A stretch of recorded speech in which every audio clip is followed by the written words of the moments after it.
ಈ ಮಂಗು ಅಥವಾ ಬಂಗು ಅಂತ ನಾವ್ ಏನ್ ಹೇಳ್ತೀವೋ ಅದು ಆಕ್ಚುಲ್ ಆಗಿ ಹಾರ್ಮೋನ್ಸ್ ಇಂದಾನೇ ಬರೋದು. ಮಕ್ಕಳಾಗದಿರೋ ತರ ಮಾತ್ರೆಗಳು ತಗೊಂಡಾಗ ಕಾಂಟ್ರಾಸೆಪ್ಟಿವ್ಸ್ ಅಂತ ಹೇಳ್ತೀವಿ, ಓರಲ್ ಕಾಂಟ್ರಾಸೆಪ್ಟಿವ್ಸ್ ತಗೊಂಡಾಗ ಅದು ಹಾರ್ಮೋನ್ಸ್ ಇಂದ, ಅಥವಾ ಪ್ರೆಗ್ನೆನ್ಸಿಲಿ ನೀವು ಪ್ರೆಗ್ನೆಂಟ್ ಆಗಿದ್ದಾಗ ಹಾರ್ಮೋನ್ ಚೇಂಜಸ್ ಇಂದ ಬರಬಹುದು. ನಾನು ಬಿಸಿಲಲ್ಲೇ ಹೋಗೋದಿಲ್ಲ ಆದ್ರೂ ಬಂದಿದೆ ಅಂದ್ರೆ ಅದು ನಿಮ್ ಹಾರ್ಮೋನ್ಸ್ ಇಂದ ಬಂದಿದೆ. ಇವಾಗ ನಿಮ್ ತಾಯಿಗಿದ್ರೆ ನಿಮಗೂ ಬರೋ ಚಾನ್ಸಸ್ ಇರುತ್ತೆ. ಈ ಬಿಸಿಲಿಂದ ನೀವು ಅವಾಯ್ಡ್ ಮಾಡೋದು ತುಂಬಾ ಮುಖ್ಯ, ಯಾಕಂದ್ರೆ ಬಿಸಿಲಿಂದ ಎಲ್ಲಾ ಪಿಗ್ಮೆಂಟೇಷನ್ ಜಾಸ್ತಿ ಆಗುತ್ತೆ. ಪ್ರೆಗ್ನೆನ್ಸಿಲಿ ನಾವು ಅದಕ್ಕೆ ಯೂಶಲಿ ಟ್ರೀಟ್ಮೆಂಟ್ ಅವಾಯ್ಡ್ ಮಾಡ್ತೀವಿ, ಯಾಕಂದ್ರೆ ಸೋ ಮೆನಿ ಕ್ರೀಮ್ಸ್ ಪ್ರೆಗ್ನೆನ್ಸಿಲಿ ಅಲೌಡ್ ಇರೋದಿಲ್ಲ. ಈ ಮಂಗು ಅಂತ ಹೇಳ್ತಾರೆ, ಕೆಲವರು ಬಂಗು ಅಂತ ಹೇಳ್ತಾರೆ.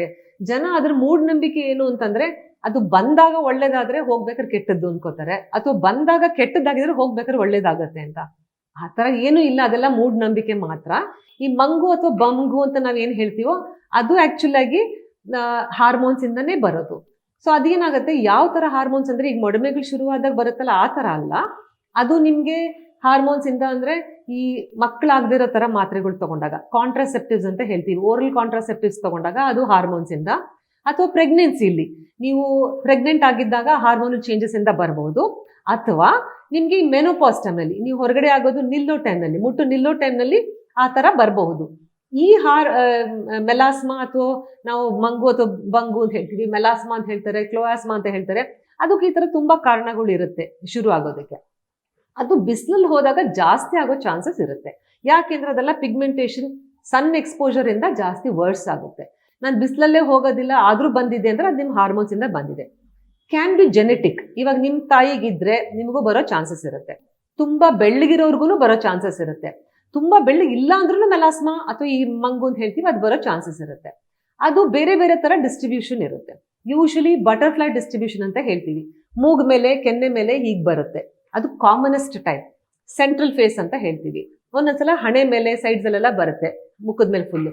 ಕೆಲವ್ರಿಗೆ ಬೇರೆ ಕಡೆ ಎಕ್ಸ್ಪೋಸ್ ಜಾಗದಲ್ಲೂ ಬರೋ ಚಾನ್ಸಸ್ ಇರುತ್ತೆ.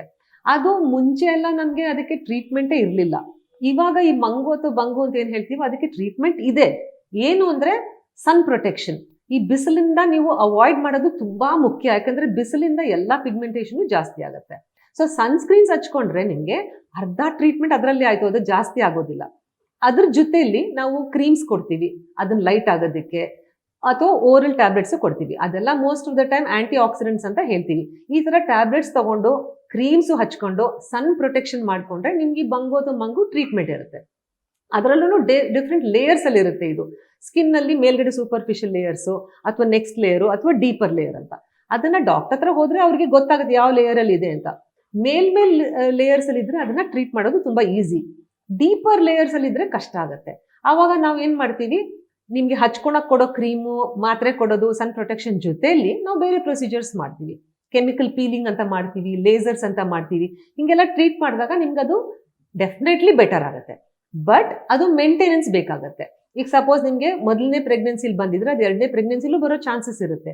ಸೊ ಅವಾಗ ನೀವು ಅದನ್ನ ಮನ್ಸಲ್ಲಿ ಪ್ರಿಪೇರ್ ಆಗಿರ್ಬೋದು.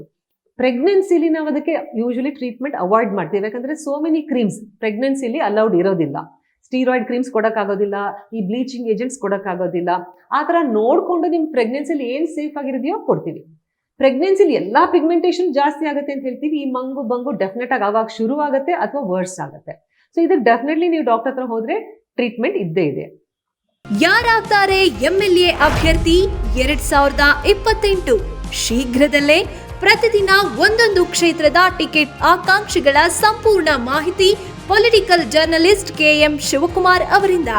ಕರ್ನಾಟಕದ ನಂಬರ್ 1 ಡಿಜಿಟಲ್ ಮೀಡಿಯಾ ನಿಮ್ಮ ನೆಚ್ಚಿನ ಕರ್ನಾಟಕ ಟಿವಿಯಲ್ಲಿ ಮಾತ್ರ.